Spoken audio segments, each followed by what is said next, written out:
What's up, guys? Today we're going to be taking a look at Corki. This guy is the most consistent AD carry in the game. Whether start of the game, middle of the game, end of the game, he will always be there and he'll be reliable. He's a solid pick at any time. So diving right into the runes. 3 quints of attack speed, 9 marks of AD, 9 seals of armor, and then this is kind of funny. 4 glyphs of scaling MR, and then 5 glyphs of standard to survive the lane phase and also grant you MR when mid laners kind of hit their peak, which is around level 6, and that's when it starts scaling up around level 9ish, level 8ish, and it scales real well into mid game. So for masteries, you're gonna want 21 and 9. It's pretty standard, no cooldown reduction for Corki, he doesn't need it. It'd be just a waste of points. And this right here, the way I have this designed, these are my personal masteries. I follow C9 sneakies most of the time, but the reason these work is because it lets you deal more damage and lets teammates deal more damage to targets that you're focusing as well. Your spells are flash and heal. Never use ignite, never use barrier.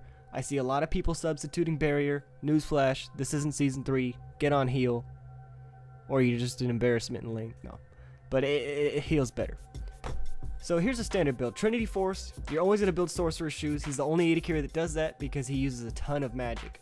Infinity Edge, Last Whisper, Blade of the Ruined King, Banshee's Veil. This is not a set build every time. Let me get that straight. Some of the time I build Bloodthirster, some of the time I build Blade of the Ruined King, sometimes I build Last Whisper. You're going to have to adjust. See a lot of people with armor? Grab the Last Whisper. Always build IE first and Sorcerer's Shoes. Never build Zerker's Greaves. And see this guy here? This guy's name's Double Lift. He built the Void Staff so you deal even extra magic pen. It just depends on the matchup and who you're going up against. I'll never be able to read your games for you, but I'll tell you this.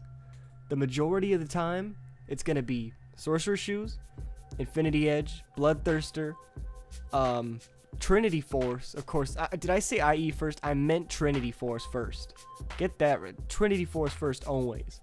As I pick up the easy kill right there. Well, Blitz does. I flash, bam, had to use heal. Worth it. I'd say so. And suddenly I hear Rek'Sai scream. And I'm like, shit. I have no W. I have no anything. And I'm like, screw this. I'm out of here. And suddenly he sacrifices himself to save me. So I'm like, damn it. Let me go back and try to help this guy out so he does not die. I was like, dude, I'm not going to let you die. You just saved me.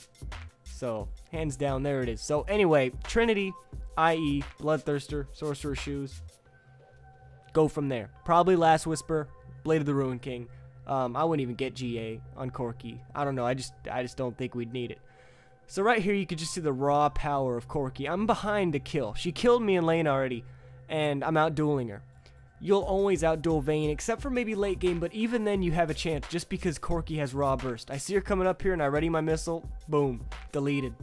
So Corki has this thing, right, with your ultimate. Your ultimate is a couple missiles, but see, every time you use 2, you prep a big missile, which does 50% more damage to the target, which is just absolutely great ult, right? Because it's not a one-time thing. It's not like a Graves ult. It's where you can keep firing it. And I see Yi about to die here. She was about to flash for that and get it.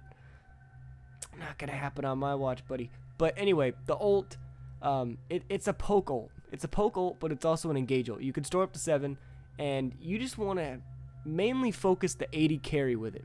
Don't even shoot the Blitzcrank support. Just keep up shooting that Ezreal with those ult rockets. And if you're going to hit something, make sure you do not clear minions with the big rockets. It's just a waste of time. Like, see here in this lane phase, I'm trying to poke him with rockets, right? Just to keep his health down to a minimum. If this turns into a farm lane, like they're forced into tower, this is good. This is good for one reason alone. If you're a good last hitter, and number one, if you're an AD carry dude, go into a private game and just practice last hitting. Matter of fact, any lane that you play, just go into a game and practice last hitting. For every champion it's different, but eventually you'll get into the groove and you'll be hitting 200 CS at 20 minutes. You'll be hitting 300 CS at 30 minutes. But that's having a perfect game. You know, not every lane is going to go that way. And you have to understand that too. Is that to get perfect CS, a lot of things have to go in your way. I mean, it's not the LCS. So if you get a little discouraged by your CS count, honestly, dude, don't worry about it. It's not the biggest deal in the world. Bam! Rocket to the face right there. Just keep at it. Just keep focusing, keep working. and you'll get there eventually. Like even myself, I'm still trying to work on CSing. My average is about 220, but I mean, shit, you can always improve anything you're doing, as I juke that Xerath right there. But pretty much, if you want to play Corki, let's go over some of the pros and cons. Pros: he has a good kit, he's pretty mobile, and he's got great burst, right? That's the thing about Corki. He's kind of a burst AD carry, and he's able to do hybrid damage. So what that means is that they just can't build armor against you, right? Because they have to deal with your tons of magic, especially once you have Sorcerer's Shoes and maybe a Void Staff sometimes. So they have to go out of their way to build stuff to counter you, which is great for a team comp, but that's mainly like 5v5 team-ish type situations. But otherwise, he's mana hungry though. These are some of the cons. He lacks sustain, he's vulnerable to CC, and he can fall off, although if you're good with Corki, he'll be good the whole entire game. So there it is. Hope you guys pick some up. Hope you enjoy it, and I'll see you later. Peace.